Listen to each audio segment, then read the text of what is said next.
I do see a long-term ownership position, and I see it bringing great stability to that part of the Middle East and maybe the entire Middle East.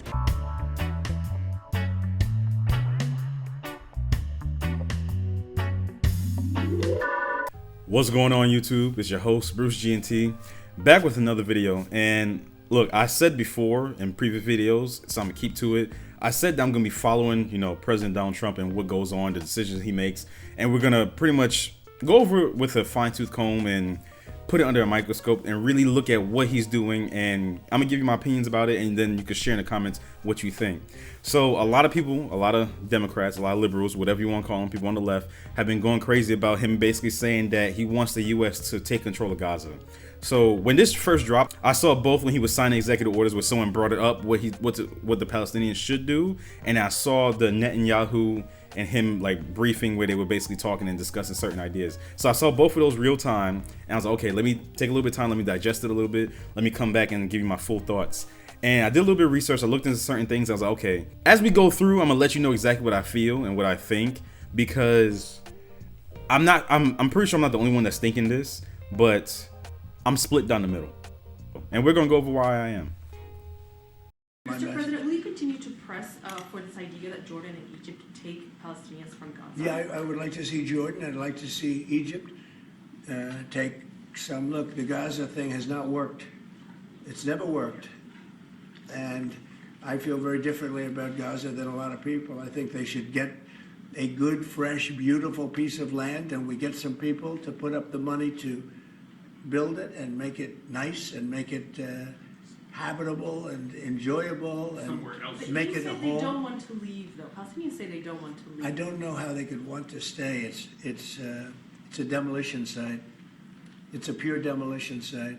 If we could find the right piece of land or numerous pieces of land and build them some really nice places with plenty of money in the area, that's for sure, I think that would be a lot better than going back to Gaza, which has had just decades and decades of death.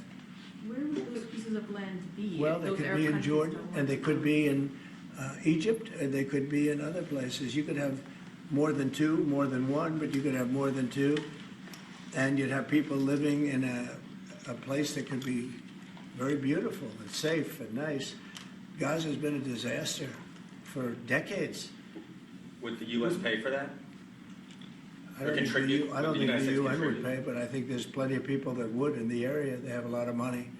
They certainly have a lot of money. Some of the countries over there, they'd like to see it. I know that Saudi Arabia wants to see peace. I can see that. And many of the countries there, as far as I'm concerned, they all want peace. I think, maybe I'm wrong on this, but I think Iran would like to see peace too. They've had enough. Don't you think they've had enough? But the leaders of Egypt and Jordan have said bluntly they have no interest in doing this. Well, they may have said that, but a lot of people said things to me. They said they wouldn't take anybody back in Venezuela, and right now they're flying them right back into Venezuela. And a lot of people, and they're doing the right thing in Venezuela. The Panama Canal is an active discussion right now. They said things about that, and virtually everything that's been said has been incorrectly stated based on the result. So based off of just this, and I'll jump into when him and Netanyahu have met after I say my piece. So I'm not really rocking with that. And the reason why I'm not rocking with that, because I don't know what the play is. I don't know what the rub is. I don't know what the whole point of it is. I'm still confused on what's with this fascination with what's going on with Israel and Gaza. I don't know what it is. What is with, politicians that we have over here, obviously Netanyahu, and then more of his devoted followers and everything like that, had this extreme fascination with Gaza. And to speak on, the whole Jordan and Egypt thing, I find it very interesting because Palestinians have been refugees and kind of pushed and shoved around for decades, on a long ass time. And it's interesting because Egypt doesn't really have a good relationship with Palestinian people. And they also don't have a good relationship with the, Israeli people. They really don't. And along with the fact that I find it interesting that Jordan's queen, right? I'm not going to pronounce her name. It's going to be on the screen right over here because I ain't going to butcher that. She's Palestinian descent, and she doesn't even want her own people there. And maybe there's no validity in that. Maybe I'm just, I don't know, making a mountain out of a molehill. But I find that very interesting. Now, I'm not here to make, accusations and be like, oh, well, this, that, and the third. I'm not here to do it. I just want to get to the brass tacks. I want to get down to the facts of it all. And I just don't understand what's the fascination with this. He said it right here. And like I said, I take people at face value. If you tell me one thing, I'm gonna give you benefit of doubt until you show me something different. He said the U.S. is not gonna pay for this. Other countries, Saudi Arabia, I'm pretty sure Israel, they're going to invest money into this. But I'm also wondering, is this another way to just displace the Palestinian people? Also, my thoughts on it, I don't care. Now, when I say I don't care, I mean, I care about what goes on here because I was born here, I live here, I have family here, and this is where I pay taxes. Now, I'm not saying that I have no care for the people that's suffering and people that are dying. That's not what I'm saying. What I'm saying is that before we jump and hop and skip all the way across the pond to people that have no business with us, I think we need to settle what's going on here first. So I'm not for his plan when it comes to occupying Gaza and doing whatever have you. Occupy is not the exact word I want to use, so I'm not going to say that. But what I'm trying to get at is that I'm not behind this. I'm not for this plan. I'm not. To me, I just want to know what the angle is. What's the point? And I think, which when I was doing my research, I was sitting down thinking about it and kind of like looking over like the different nations that are there and all the issues that they have with each other. We'll call it that. I kind of went back to an older video that I'm going to show a little bit after, kind of explaining the disparity between all these different nations and why this may not be the best plan, but it's something that hasn't been done before, but might be the one that's more likely to work. Now, I know some of you probably like, what is he talking about? He doesn't know what he's talking about. But give me a second, and then I'll tell you why. Kelly, go ahead. You are outlining something that is really quite striking tonight. You are talking about. Thank you, Mr. President, Mr. Prime Minister. You are talking tonight about the United States taking over a sovereign territory. What authority would allow you to do that? Are you talking about a permanent occupation there, redevelopment?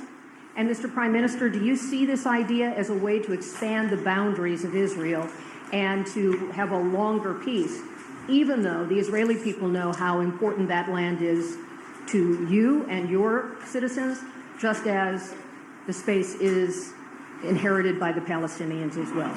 I do see a long-term ownership position, and I see it bringing great stability to that part of the Middle East and maybe the entire Middle East.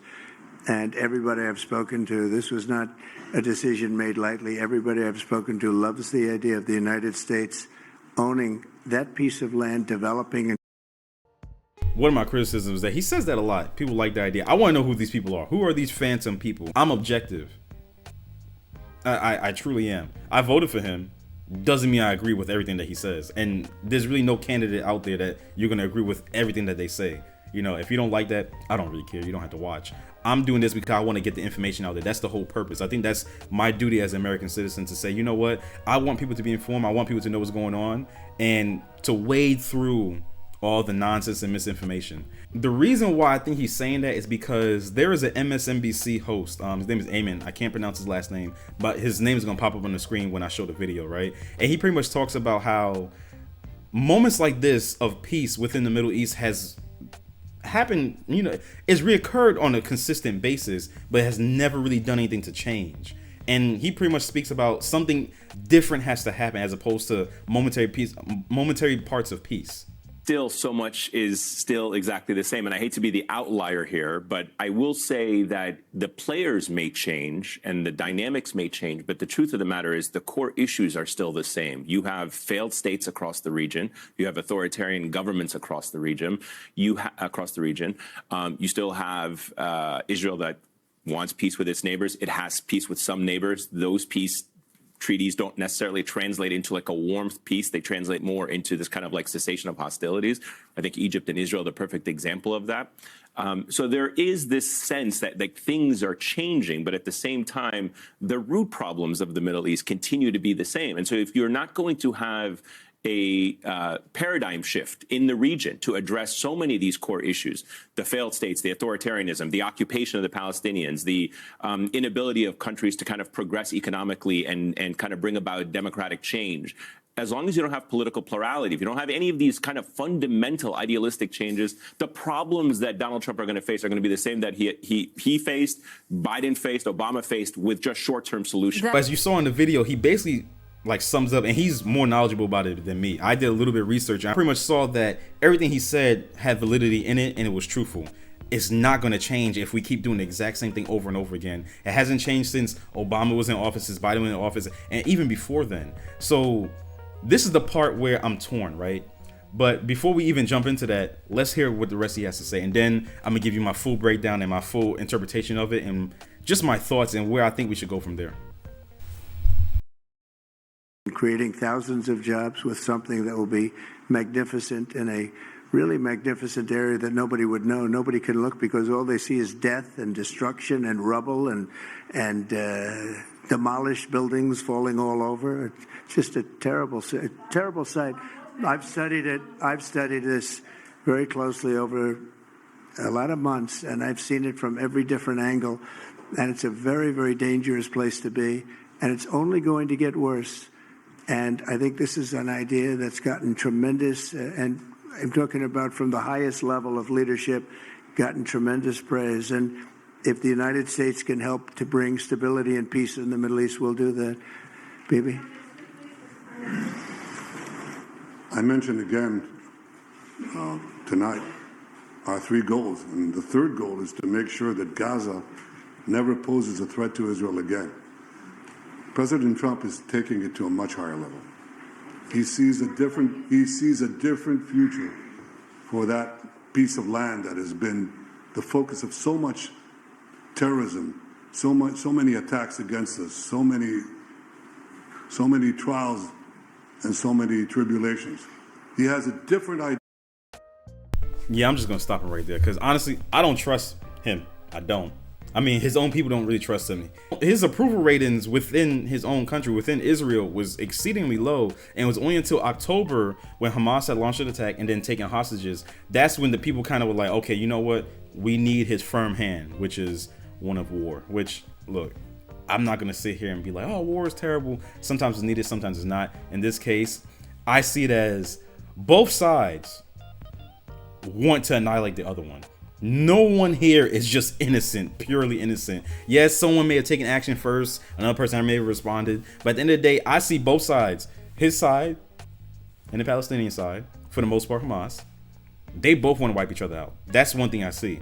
And to speak about why I don't think this is a terrible idea, and I know people are going to get on me and be like, oh, well, no, the reason why I don't think this is a terrible idea is because this ceasefire is momentary. There's nothing stopping it from going back to the way it was a year from now, 2 years from now, 3 years from now, 4 years from now, because it's always done that consistently over the course of decades, even longer than that. So honestly, the reason why I can say, you know what, this might be, because like I said, I'm not behind it. I think we should mind our business and stop sticking our noses in places where it doesn't belong. Because last time I checked, we're not right next door to them. We're not. We have our own issues to deal with. But be that as it may, the reason why I say that this can work out, the reason why I say that this can be something that can work out well is because if it's being funded by the other countries, so let's just say Jordan, Saudi Arabia, and whatever have you, because I already know Israel's going to fund for, you know, Gaza to be rebuilt and everything like that. I already know that's going to happen. If this was to take off, right? And it was to be under the control of the US, like I said, not something I'm behind, I could definitely see it as a deterrent from other countries within the Middle East to say, you know what? We can't let what's happened in the past happen now, because if we do, we have the US that is going to, you know, wreak havoc and see it as an act of war if we were to have long-term ownership of it, which would, in theory, follow me here, in theory, bring peace to that area. Like I said, I'm not behind it. I don't support it. I think, like I've said it many times, we should just mind our goddamn business. But with the premise of that, and the idea knowing that if we were to control that area and have it be built up by the other countries surrounding it, and them using their money for it, I can see it being something where peace will be had, and then move the Palestinian people back in. Now, that is a lofty ideal. That is a far-fetched dream. but that's the only way I can actually get behind something like that. If it's not funded by us, if we can ensure that as long as we have control over it, no one's going to test us, and they won't. Maybe Iran. And then 3, we move the Palestinian people back into their land, and then let it be known to Israel as well, this is for them. Because I could definitely see Netanyahu being like, you know what, we built this up, we use our money, why don't we just move some of our people in? I could definitely see that being the case. That's the only, those 3 ways, not funded by us, no one's testing us to where it's going to start another war, which would be worse than what we've seen before if we have control over it and we see it as a personal attack against the United States. And then 3, we move the Palestinian people back onto their land. Those are the only 3 ways I could get behind it, even a little bit. Besides that, if any one of those 3 things fail, I'm not behind it. It's not really going to matter because no one really cares about what I have to say. But at the end of the day, that's the only way I see this working. If any one of those 3 things are not achieved, it's not going to work. We're going to be right back where we started. But like I said, I don't know. You know, there's many other things that we're going to talk about when it comes to decisions that Trump have made, that some that I agree with, some that I don't agree with. But this is definitely one I don't agree with, unless it can be carried out with utmost precision and done in the way that I just laid out. Otherwise than that, no, this one I'm not behind. And let me know in the comments if you know what is the fascination with this land and why a lot of US politicians just have like this like boner for what's going on in Israel, Gaza. You know what I'm saying? If you could explain that to me, please do so, because I just don't get it. I don't. You know, don't get me wrong. I understand that's a very rich land. You know, the natural resources over there, they can make it as rich as even more so than Dubai if it was handled properly. That's one of the reasons I can see that they're actually just going so hard after it. But besides that, I don't know. You know. But like I said, I give you my thoughts. You can tell me exactly how you feel in the comments. Tell me if I'm an idiot. Tell me if I'm a fool. Or if you have your own information that you know and it's credible, let me know, and then maybe I can make another video about it and we could just talk about it together. But as it stands right now, I'm not for that goddamn plan. I'm not. I think we should just mind our business, you know, because a lot of people are going to see it as ethnic cleansing, you know, imperialism and all those other things. And don't get me wrong, I'm not saying I don't see it as that to a certain extent, but I need to know the play. I need to know exactly, like, I need to know the purpose of this and how it's going to be carried out. And then I can make a decision off of that. Yeah. But anyway, that's it for this video. If you enjoyed it, leave a like, comment down below. Tell me your thoughts, and let me know. I always ask you, let me know if I'm off. Tell me if you have some other information that I'm just missing, I'm just not getting, and then we could discuss in the comments below. But yeah, and subscribe if you want more, because there will be more. I will be keeping up with this. Also, doesn't the ICC want him? It's funny that he's bold enough to go on American soil. Interesting. Another thing I gotta look into. But yeah, that's it for this video. Peace.